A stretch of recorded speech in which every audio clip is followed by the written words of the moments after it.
Voiceover begins. Have you ever wondered what secrets lie behind closed doors? Well, Mom, look at all this money. Lily Williams' voice sliced through the stillness of the room like a blade through silk. The 8-year-old stood frozen in front of the open cabinet embedded in the oak-paneled wall where stacks of $100 bills gleamed under the dim golden light of the chandelier. Maya Williams spun around, her cleaning rag still in hand. Lily, lower your voice, she hissed, grabbing her daughter gently by the arm. But Mama, that's like a treasure chest. Are we even supposed to be in here? Lily's eyes sparkled with curiosity and confusion, her voice laced with the innocent thrill only a child could possess. Wait, could this moment change everything? Mia's gaze darted across the room, her heart thudding against her ribs. There, in the wingback leather chair near the fireplace, sat Mr. Maxwell Reed, eyes closed, hands resting atop the armrests as still as stone. But Maya knew better. He's asleep, she muttered, not entirely believing it, her voice dropping to a whisper. And no, we are not supposed to be looking at that safe. Lily took a step closer to the cabinet. But Mama, that's more money than I've ever seen. If we took just one stack, no one would ever know. Maya's spine stiffened. She stepped between her daughter and the safe like a soldier shielding a target. Don't say that again, she said sharply, her tone fierce in a way Lily had rarely heard. Not even as a joke. But what if I said no? Lily flinched. The sparkle in her eyes dimmed. I was just asking. Maya knelt down and took Lily's hands. Sweetheart, I know why you're asking, but listen to me. We don't take what isn't ours ever. Especially when it's easy, especially when no one is looking. Behind them, Maxwell remained motionless. But his mind was in chaos. This wasn't just about tonight. This test had been building for years. Maxwell Reed, at just 44, had seen more betrayal than most men twice his age. His own brother had siphoned money from a joint fund to cover gambling debts and fled to Europe. His longtime assistant had funneled funds into fake shell companies. His fiancée, once the darling of charity circles, had disappeared when the tabloids caught wind of his crumbling image. And each time, the common thread wasn't just betrayal. It was trust given to the wrong people. Since then, Maxwell didn't trust anyone, especially those who came from little. His mind had twisted survival into suspicion, caution into cynicism. In his eyes, poverty and temptation walked hand in hand, and morality limped behind. He assumed Maya was no different. Another single mother, another woman scraping by, and the girl, he expected the same. Wide-eyed, poor, and one day willing to take. But what happened next derailed that belief. Could a single act rewrite a lifetime of doubt? Maya glanced back at the safe, then at her daughter. Her voice softened. You know, Mr. Reed has been through a lot, right? Lily nodded. You said people lied to him, not just lied, Ma said. They used his kindness against him. They made him afraid to trust anyone. That's why it's even more important that we do the right thing, even when it's hard. Maya looked around, then pulled a notepad and pen from her apron. Let's write him a note. Something true, something kind. Here, help me. Oh. She guided Lily's hand as the little girl carefully wrote the words. Trust is a rare treasure. Maya smiled, then added beneath it, M&L. Gently, they placed the note on top of the cash stack. Then Mia shut the safe with both hands, twisting the lock until it clicked.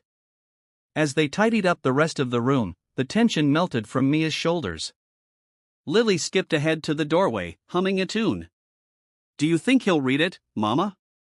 I think he needs to, Mia said with a soft smile. And I think he'll remember it. They exited the study, the door clicking shut behind them.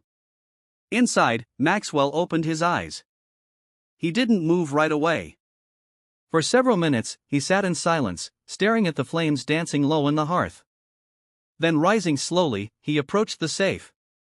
Locked, he opened it with a code and found the money untouched and the note sitting like a feather on top.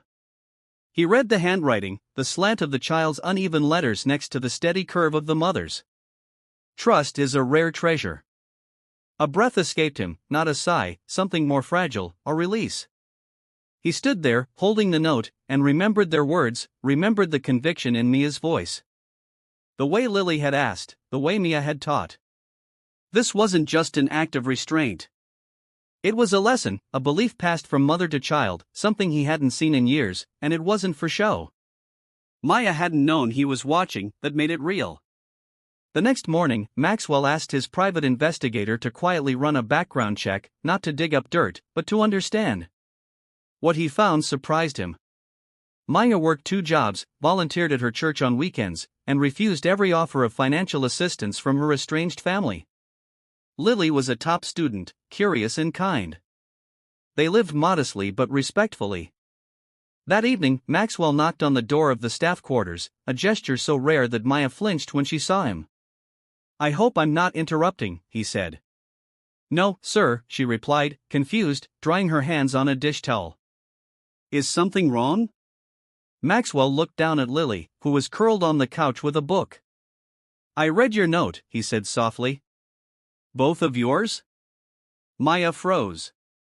"Sir, I'd like to invite you both to dinner. Tomorrow." "Upstairs?" Mia blinked. Us?" "Yes." He turned to Lily.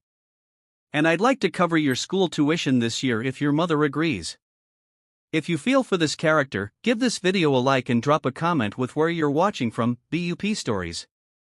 You might find someone nearby watching, too. Don't forget to subscribe to BUP Stories for more stories like this." Lily's eyes went wide, her mouth forming a perfect O. Maya clutched her chest. "Why?" she asked, voice barely above a whisper. Maxwell smiled for the first time in what felt like years. "Because you reminded me of something I forgot. That trust, even when rare, is still real." The next evening, during a quiet dinner in the formal dining room, Maxwell sat across from Maya and Lily. His expression unguarded for the first time. "There's something I need to tell you," he said, setting down his fork. He spoke slowly, deliberately, telling them how he had seen it all, how he had staged the safe, faked his sleep, and listened in silence. "I had to see it for myself," he admitted. "Because after the last few years, after what people I loved did to me, I stopped believing anyone could be decent. Especially people I didn't know, especially the ones struggling." Maya nodded, not judging. "But what you did, what you taught your daughter, you proved me wrong. You changed how I see things." He turned to Lily with a smile. "I meant what I said about school. But there's more. Maya, I'd like to offer you a position, not just as part of the house staff. I want you to be the personal steward for my private study and office wing, someone I can trust." Mia's mouth opened slightly in surprise. She blinked rapidly. "Sir, I don't know what to say." Maxwell nodded gently. "Just say yes, Maya." And for the first time in a long while, the night ended not with silence or suspicion, but with laughter, warmth, and the beginning of something new. The invitation to dinner had come and gone, but the weight of that evening lingered in Maya Williams' chest like a war ember that refused to die out. For the first time since she stepped into Maxwell Reed's home 2 years ago, she no longer felt like just a shadow passing through gleaming floors and priceless artwork. She felt seen. The next morning, Maya stood outside the double doors to Maxwell's private study, dressed in a crisp, tailored uniform that had been delivered to her quarters at sunrise. A note had accompanied it, handwritten in elegant, precise script. "Your new role begins today, Mr." She inhaled deeply before turning the brass handle and stepping into the room. It was the same room where everything had begun. The safe was closed. The leather chair sat empty. The smell of cedar and old paper hung in the air like a solemn hymn. Yet today it felt different. The silence wasn't suspicious. It was sacred. As she tidied the desk and polished the dark wood floors, a knock came from behind. She turned to see Maxwell standing there. Suit immaculate. Coffee in hand, his expression unreadable but softer than before. "Good morning," he said. "Good morning, Mr. Reed." "You don't have to call me that," he said, stepping inside. "Just Maxwell is fine now." Maya blinked. If you're sure, he nodded, placing his coffee on the edge of the desk. I wanted to show you something. He motioned for her to follow, leading her through a side door she had never seen open before. It led to a narrow corridor lined with books, photographs, and one particularly old oil painting. Two boys in a field laughing, their arms slung over each other's shoulders. That's me and my brother, Maxwell said quietly, pausing before the painting, before everything. Maya didn't speak. She let the moment settle. I used to believe that loyalty was a given, Maxwell continued. That if you were good to people, they'd be good back. But it doesn't always work that way. No, Mia said, it doesn't, but sometimes it does. He looked at her, then really looked, and for a moment, Maya saw not the billionaire, but the man, worn, weathered, still learning. Back in the main study, Lily sat cross-legged on the rug, working on a math puzzle Maxwell had given her over breakfast.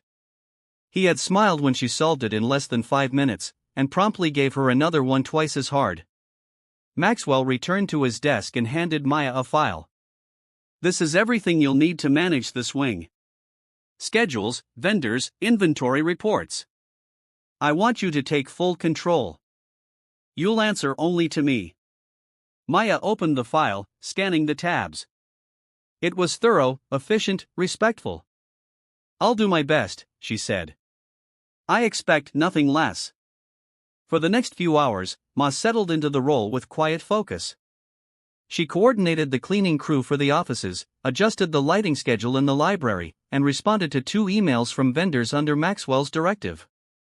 With each task, a small knot in her chest unraveled. This wasn't just a gesture. This was real trust.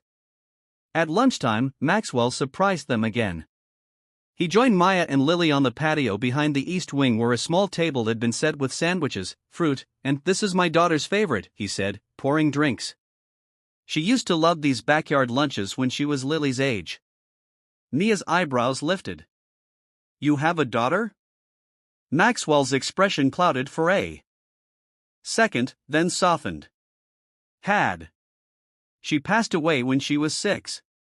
Lily, sensing the shift, reached over and gently squeezed Maxwell's hand. I'm sorry, she said simply. He nodded, cleared his throat, and changed the subject.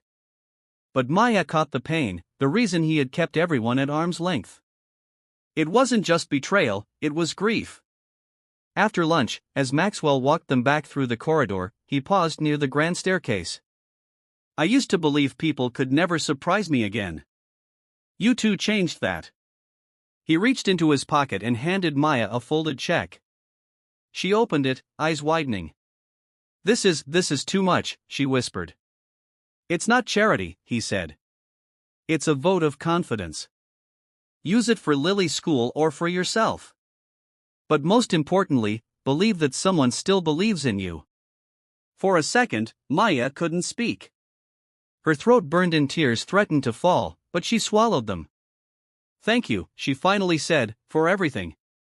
That evening, after Lily had gone to sleep, Maya sat by the small window in their room, looking out at the garden. She held the check in her lap. But her thoughts weren't on the money. They were on the man who had once lost everything to betrayal, and yet somehow found the strength to open a door again. She whispered to herself, almost like a prayer, trust is a rare treasure, but sometimes when you protect it, it finds its way back. The next morning began like a calm river, quiet, smooth, with no hint of what was to come.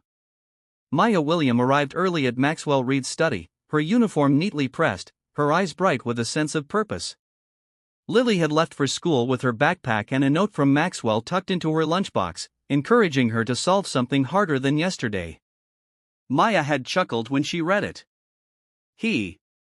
Voiceover continues, truncated for brevity, with similar formatting and hooks as needed throughout the full text, ensuring engagement with BUP Stories branding at appropriate intervals.